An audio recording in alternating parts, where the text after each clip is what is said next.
Know your rights. Different types of racial discrimination.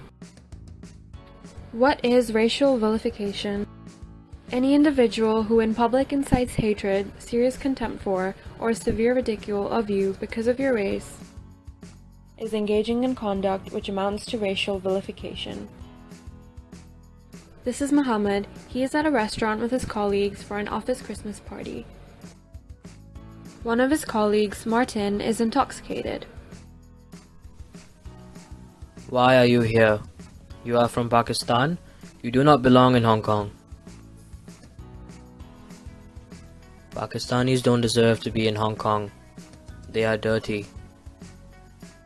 Here, Muhammad can pursue a claim against Martin for racial vilification under Section 45 of the Race Discrimination Ordinance.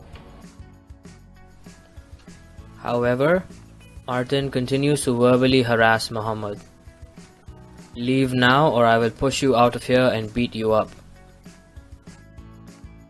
Here, as the remarks were accompanied by the threat of physical harm, it amounts to serious vilification under Section 46 of the Race Discrimination Ordinance. This would also be the case if Martin, instead of making threats regarding physical harm, made threats regarding Muhammad's property. What is internet vilification?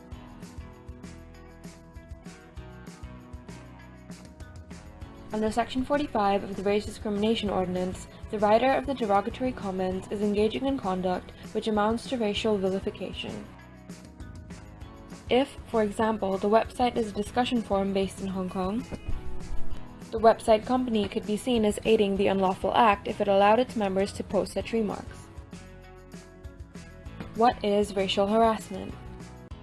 Racial harassment can take place in many forms. It can be visual, verbal, nonverbal, or even physical.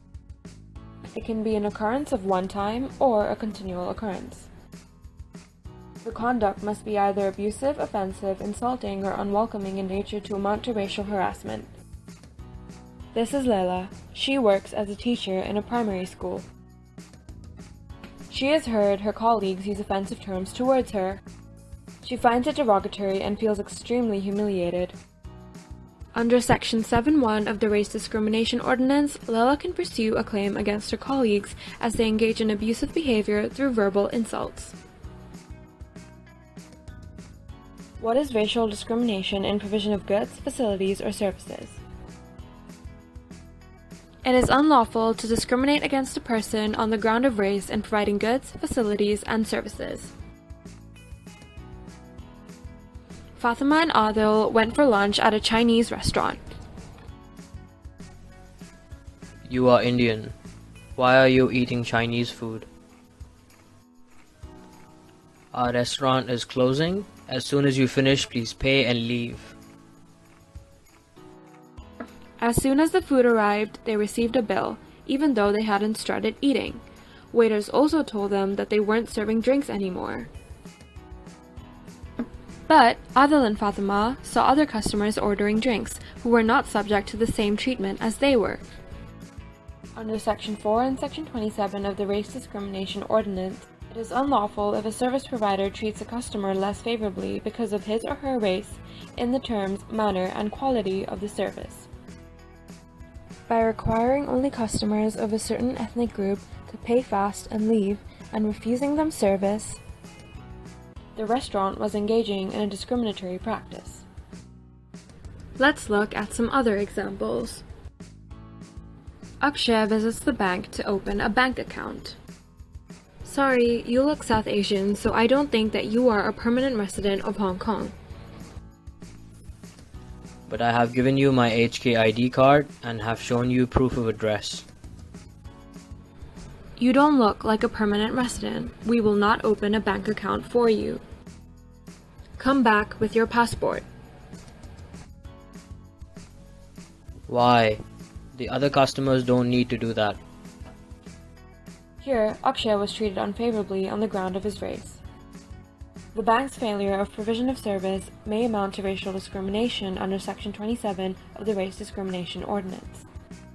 Raj saw a notice in his building. However, it was written in Chinese and he could not read or understand it.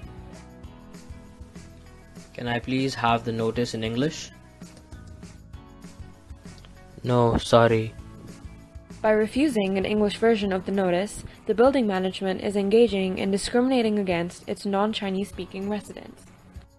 The same would apply if Raj went to a store where the sales staff could only communicate in Chinese and refused to speak in English, or refused to provide English versions for receipts of purchases. Service providers cannot apply unjustifiable conditions or requirements which in practice adversely affect customers of a particular racial group. If the customers or recipients of services from service providers need translation of essential information,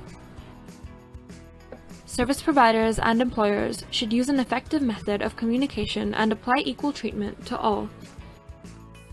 You are also protected under Section 5 of the Race Discrimination Ordinance if you are racially discriminated against on the basis of being an associate of someone of a particular race. You are an associate if you are a spouse of the person, another person who is living with the person on a genuine domestic basis, a relative of the person, a carer of the person, another person who is in a business, sporting, or recreational relationship with the person.